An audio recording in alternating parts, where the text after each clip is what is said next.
When you're new, you can't try to learn everything about every area because that's impossible. But you can learn everything about one area. And the more hyper focused you are in the beginning, you're building a garden that is going to give you fruits eventually. If you are farming an area, let's say you plant the seed here and you're watering there, you're not going to see the results. So you have to plant the seed, water it every day on the same place, and let the plant grow. Build that garden. Eventually, you will enjoy the fruits. Jasmine Arora, thank you very much for coming on the Rebel Agent podcast. Thank you, David. Super excited to chat with you. Me too, because I've been following your work for a while, and you haven't been in Dubai that long, but you've been a super successful agent. Not only that, you've really given back to the community with so many different things. I know you're doing a retreat soon. You mentor, you do social media work and help agents with that. So very much looking forward to diving into that. But maybe first you could give a little introduction and we'll get into it. Right. So I moved to Dubai 3 years ago. And I was lucky enough to have a good manager. He taught me a lot of things. And I managed to close my first deal in Tilal Al Ghaf in the first month. That's incredible. First month. Yes. And I was super excited. I picked up my phone and I called my mom and I said, Mom, Dubai is great. Real estate is super easy. You should move here. Everyone should be selling real estate. Then I called my uncle. Uncle just moved to Dubai. And then I was going on all of the briefings, project briefings and everything. 4 months went by and 0 deals. And I was sitting on a business bay bench and I was crying because I didn't even have money to pay for my next month's rent. But I knew in that moment that I cannot go back to India. I have to make it work. But then the question was, okay, but how do I make it work? And I soon realized the question is not how, the question is who. Who has the results that you want for yourself? And then basically just learn from them.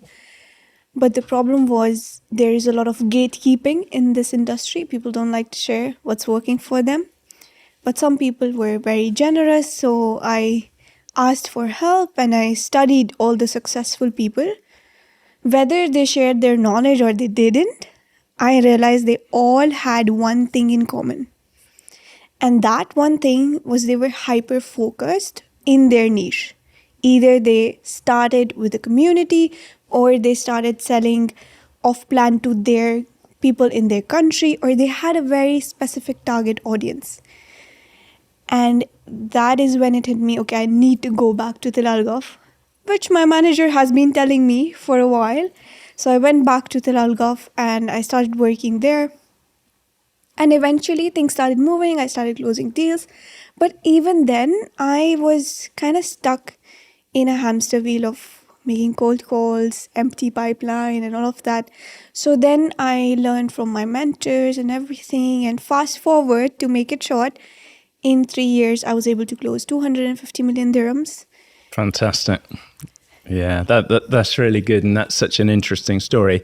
And is it the case now that you're actually glad that you had those struggles because it forced you to focus your mind and to be a successful agent? Absolutely. I think challenges are the biggest blessings that we can have because without those challenges, we won't be who we are. And the first year was super, super difficult because even the deals that I was closing, they were very difficult deals. Every one of them had some sort of situation that I had to learn from. So that is what I think was biggest contributor in me going through all these mistakes in understanding, okay, this is what doesn't work and this is what works. Yeah, that's really interesting. So to do that, and were most of those deals at Tilal Al Ghaf, were you doing exactly what you said, specialising on that one community and making it work there, getting known within the community? Yes. And that is such a tough community to do well in because there's a lot of, I'm familiar with it as well, and there's a lot of agents working there. How did you distinguish yourself from the others? So there are a lot of agents in every community if we look at, but you're right, Tilal Al Ghaf has a lot more. And the thing is, even today, there are 32,000 plus registered brokers and God knows how many unregistered ones. Yeah. And if you look at the average number of transactions that happen every month, they are only about 19,000. So Yeah. it is super, super important to stand out to have the business. And I think the biggest contributing factor was my personal brand. And not just online personal brand, but also offline personal brand in terms of me being there. Because in the beginning, I didn't have the car, I didn't have the license, and not much money to pay for taxis either. So I used to take metro and then bus.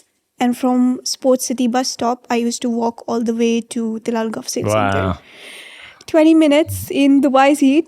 And it was a blessing in disguise because that walk allowed me to look at the details of the community, to meet so many new people, to meet security guards, to meet construction people, to meet engineers, agents, sometimes owners on the way.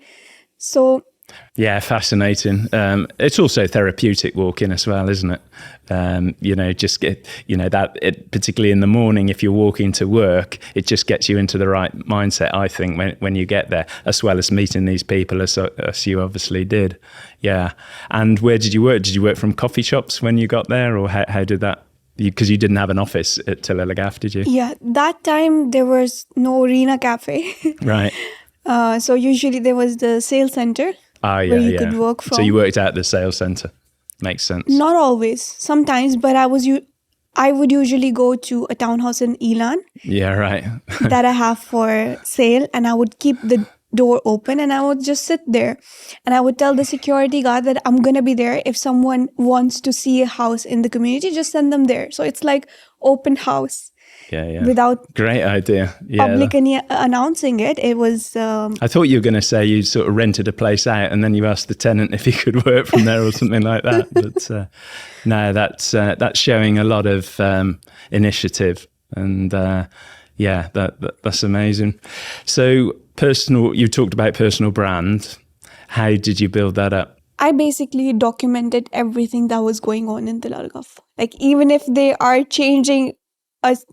So what I like about Majid Al Futtaim is they do a lot of experiments before putting it out there, what they want to create, because they are very thoughtful for humans. They're very thoughtful about what they want to create for the community.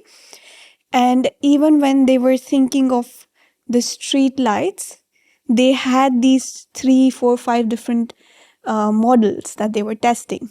And they were testing it on the site.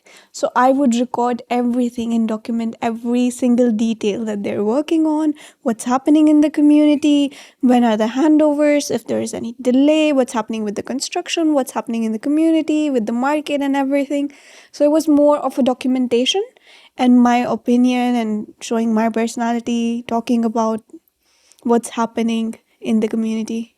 Yeah, that's interesting. And it's a great lesson for everyone to... for a lot of people, that if you do involve yourself in the community, and I know you mentor people now, you help people, you do courses just talking about this, don't you?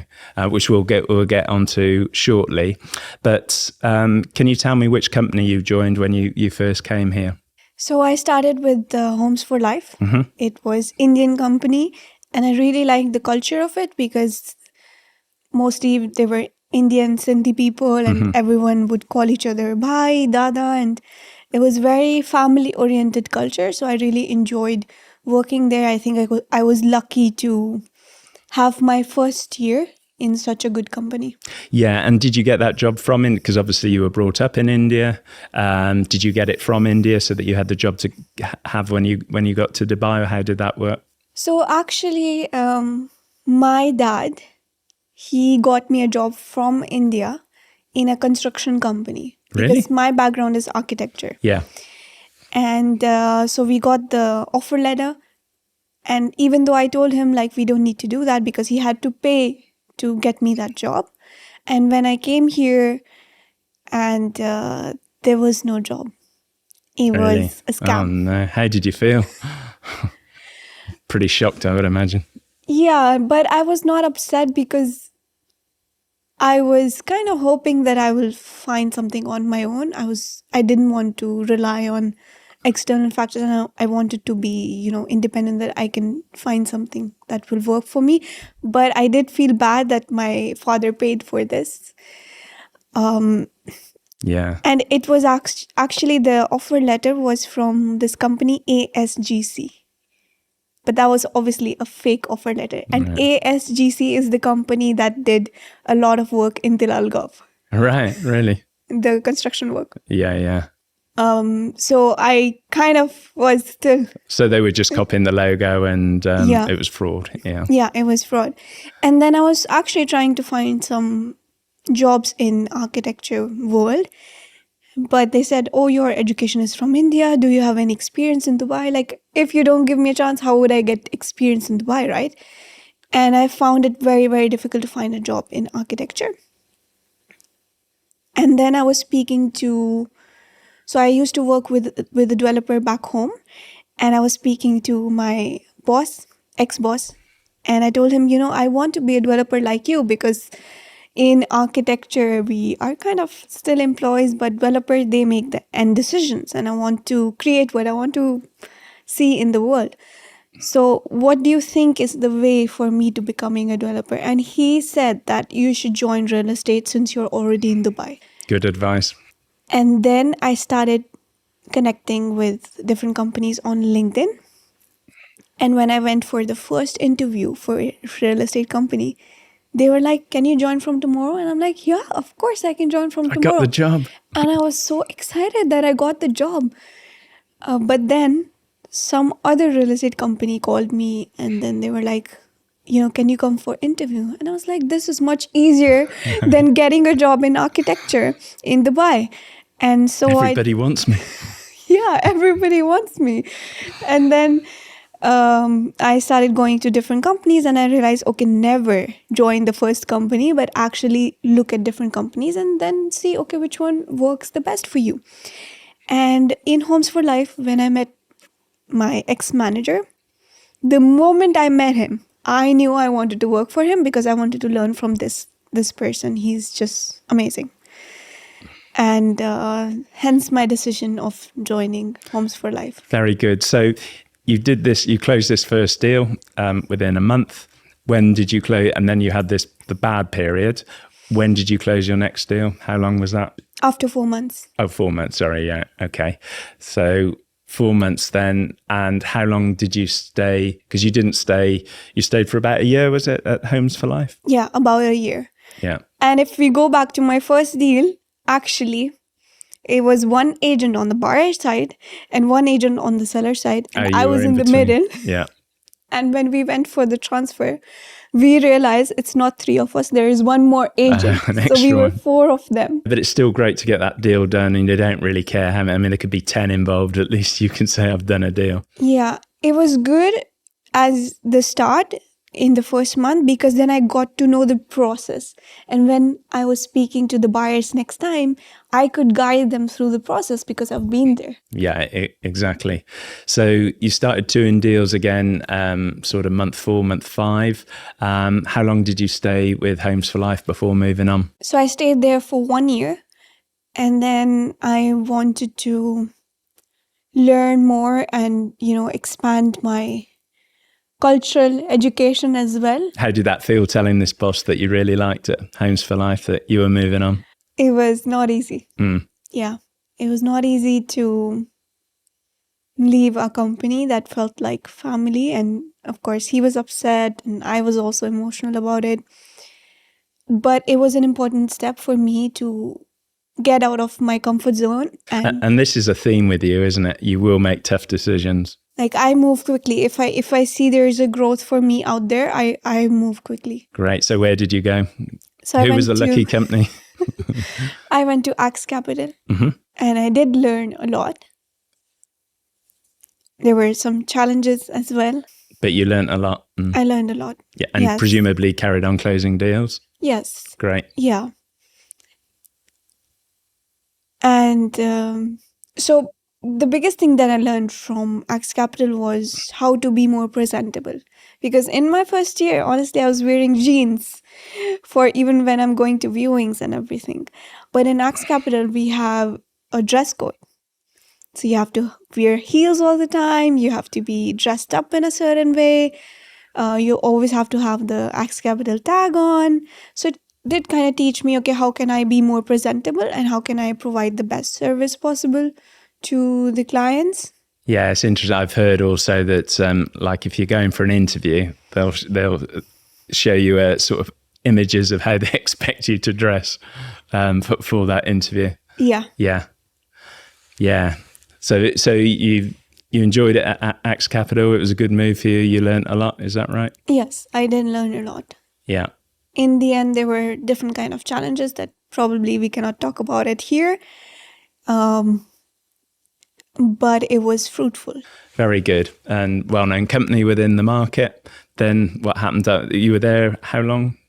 Sorry, at For Axe? about a year. Yeah. And then it was time to move on again. Yes. Tell me about that. And then this time I wanted to move to a company that will be my final company. I didn't want to move again and again. And so I went to different agencies and I wanted to take my time to decide. And Coldwell Banker was my decision after that. Why did you choose them? So Adib is the guy that I went under, and he was also doing Tilal Al Ghaf. Did you And know him before from when you were at Homes for Life and Axe Capital? so we never really met, but we spoke on phone sometimes, sharing He inventories. was familiar with you. Yeah. So then I met him and we had a discussion. So it felt like another family place. Yeah. Yeah, is there a nice... I'm not familiar to... I know it's an American franchise, Coldwell Banker. I'm not too familiar with it as an agency in Dubai. Is it a mixture of nationalities? So they have different branches, but if you look at the people in the top, Coldwell is actually more of Egyptian people. And so my branch manager, like my boss, he's Egyptian, great guy, learned a lot from him. And then most of the people like Adib and everyone in our team, some were Indians, some were Arabs. So it's a mix of Indians and Arabs. Not many Britishers over there.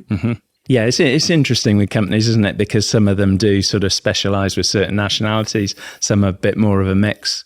But that can work, specialising where you've got all Indians or all British or whatever it is. Yeah. And or all or predominantly Arab. Cool. So this was going to be your final company, did you say? Yeah, this was going to be my final company. Yeah, tell me more. And I thought, I'm going to be here for next 5 years. But the things that we plan don't always go as planned. It'd be boring if they did, or if everything went to plan, it'd be boring, wouldn't it? Yes, that's true. So then I went to a retreat in Bali. And that was, I would say, very transformational and life-changing for me. Had a big impact on you, yeah? A huge impact. It was a 7-day retreat, women's retreat in Bali, and it just opened my mind and eyes to things that life is much more than chasing after the next deal. And it's interesting because you'd obviously had success with these deals. You've done loads of deals, hadn't you? And done extremely well coming over, as a young girl from India and quickly building this up, obviously with a hiccup at the start, but most people go through that. But you felt there was something slightly not right about that. can we go deeper? Yeah. So if I go back in my childhood, like I have been always a person who attached my worth to what I'm doing and what I have achieved. So I'm always chasing the good marks, the good things, and trying to please people and make my parents proud and everything.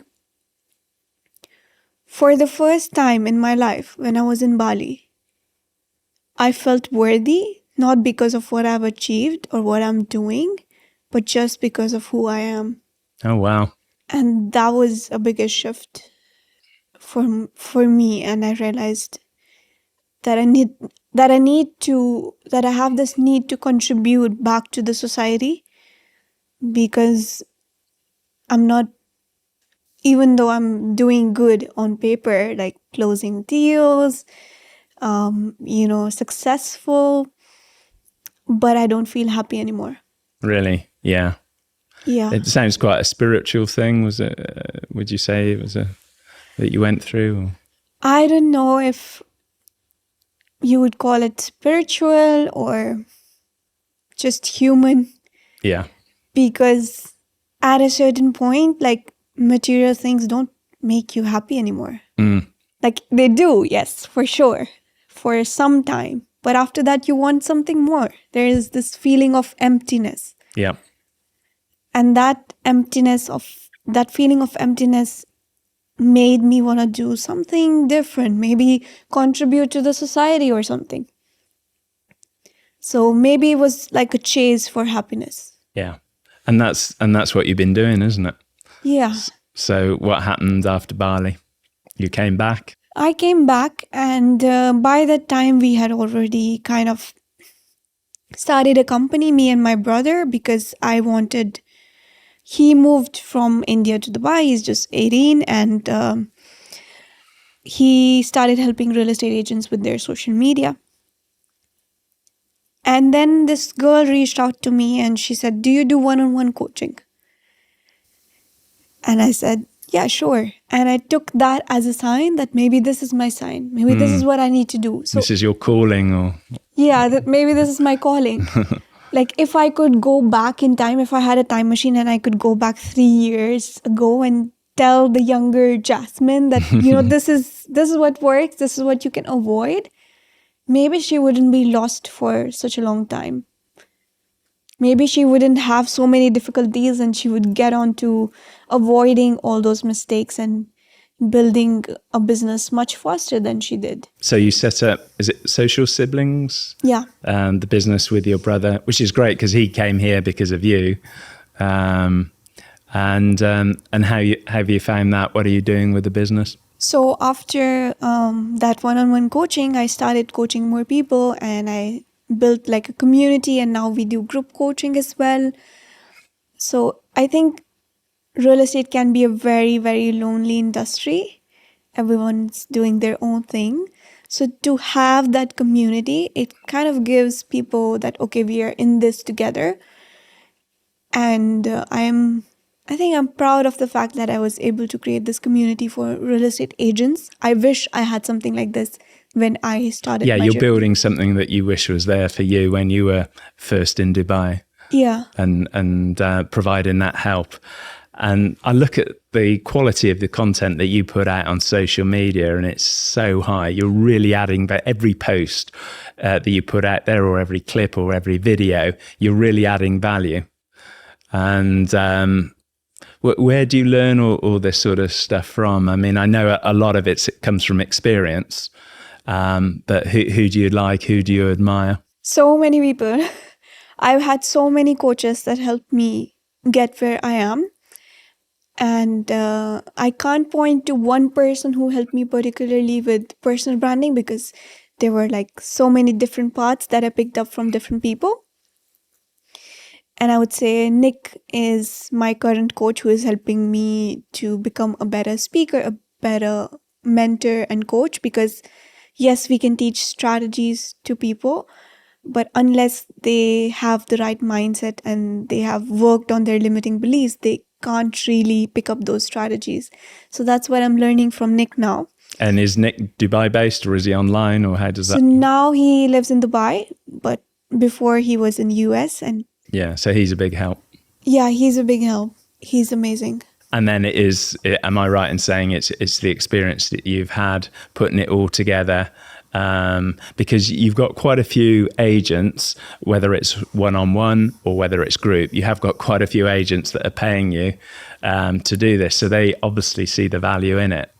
It's not easy. That there's a lot of trainers out there that really struggle. to get their message across as to how they should help agencies or agents. So I think it's really impressive that you've made this work so quickly. Thank you. I think it goes back to, I see that most of the trainers in not this market, but in any market, they're trying to teach the theory, but they've not really lived the experience of it.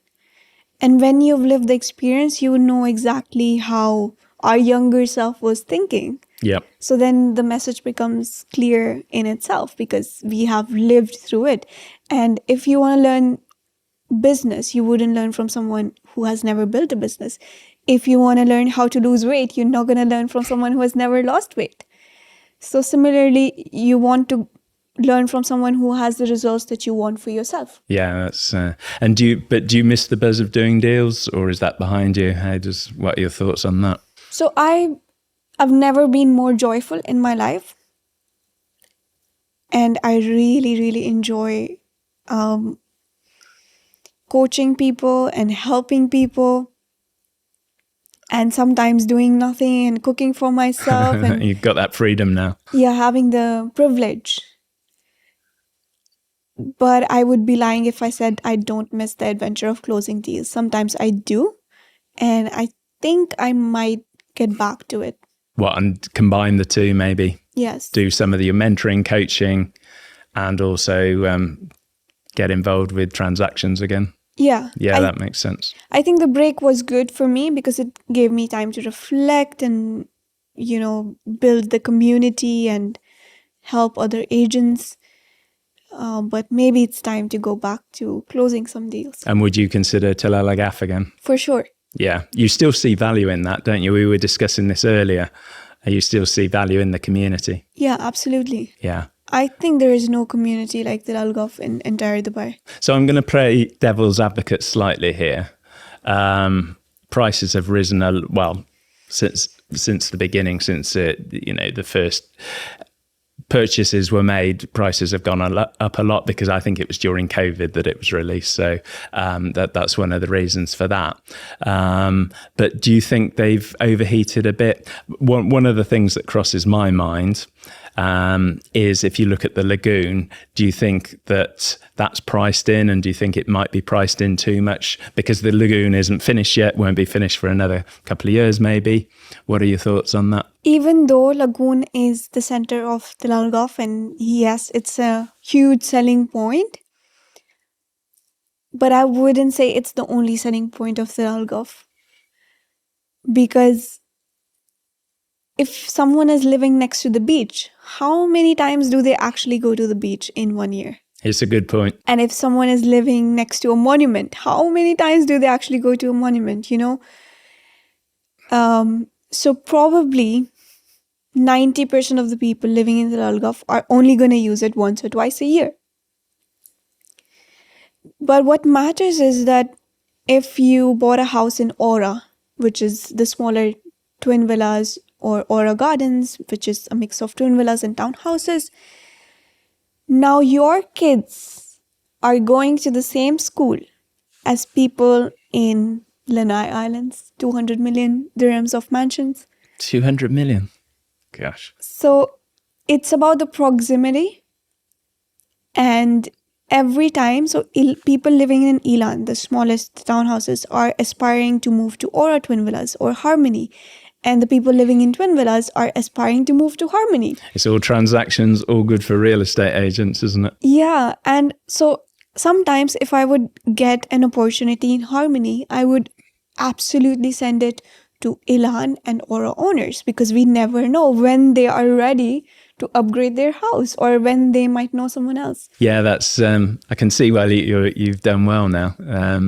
You've got the answers, so you would definitely consider that. Let's just talk about I know you've got a retreat coming up. Is that right? Yes. Are you basing this? But it is for real estate agents. Yes. Talk to me about that. Yeah, so we are doing a 2-day retreat on 24th and 25th of January in Hatta. So we are going to be hiking together, but it's more of a transformational experience for real estate agents who want to go from being invisible and to creating a personal brand and to dominating one area. So how do you do that? And it's going to be a very hands-on experience where they will be implementing on the spot and learning new things, plus connecting with other agents and taking some time and space to breathe consciously and to move their bodies and get out of their heads. That sounds a great idea. So you're going to combine a retreat and all the benefits of that with actual teaching your real estate experience. Absolutely. Yeah. And when did you said that's coming up in January? Yeah, January 24th and 25th. Oh, great. So agents that would be interested in that, can they reach out to you if I put the details in the show notes? Yeah, sure. Cool. And then just before I let you go, Jasmine, I wanted to ask you, what advice have you got for new agents in the market? They might be struggling or they might just be new to the market. What are your thoughts? What can you advise? When you're new, you can't try to learn everything about every area because that's impossible. But you can learn everything about one area. And the more hyper-focused you are in the beginning, you're building a garden that is going to give you fruits eventually. So it's like if you are farming an area, let's say you plant the seed here and you're watering there, you're not going to see the results. So you have to plant the seed, water it every day on the same place and let the plant grow. Build that garden so that eventually you will enjoy the fruits. Yeah, I think focus is just so important, isn't it? I mean, we've been in contact for a little while now, and you're such a focused person. Real estate is on your mind 24/7, isn't it? I think you dream about it. Is that right? Yeah, that's true. And I think at least for a period of somebody's life, it really helps a lot if you can get that focused. With the dream, I remembered a dream. Can I share about it? Yeah. So there was one time when this lady, I'm not going to name her, she really wanted to buy in Tilal Al Ghaf. But she was mortgaging and her budget was very restricted. So even the entry level was a little bit higher for her. And she was particular about Vastu and she wanted something on the park and everything. And I really wanted to help her because she was a single mom and she was, she really wanted that house that we saw together. So one night I had a dream and I saw her and me walking towards a house in Tilal Al Ghaf. And the house looked very different than usual. And we entered the house and in the backyard was much bigger than it actually is in my dream. And then there was a shed. And the shed was like very dusty and old. So we opened the shed and inside there are a lot of chickens. Really? And then I say to her, hey, let's sell all the chickens and we can get some extra funds to buy you this house. Fantastic. I mean, it's a crazy and weird dream, but you're right. But they weren't your chickens to sell, were they? Didn't matter. Yeah. And you sold them, or did you wake up then? What happened? I just woke up. Ah. Yeah. But then the important question, I suppose, is, did you sell that place to her after the dream? No, she couldn't. She couldn't afford it. Oh, okay. She couldn't buy it. Yeah, it broke my heart. Yeah. You didn't mention anything about chickens or anything to her? I did tell her about the dream. Oh, okay. Yeah. But it's amazing what the subconscious mind does, isn't it, during dreams? It just goes off and it's clearly on your mind, and that's a positive, I would say. Yeah. Yeah. Yeah, that's fascinating. Well, it's been great having you on today. I've really enjoyed it. And come back in a few months' time and tell me how it's going. Absolutely. Thanks very much, Jasmine. Thank you for having me.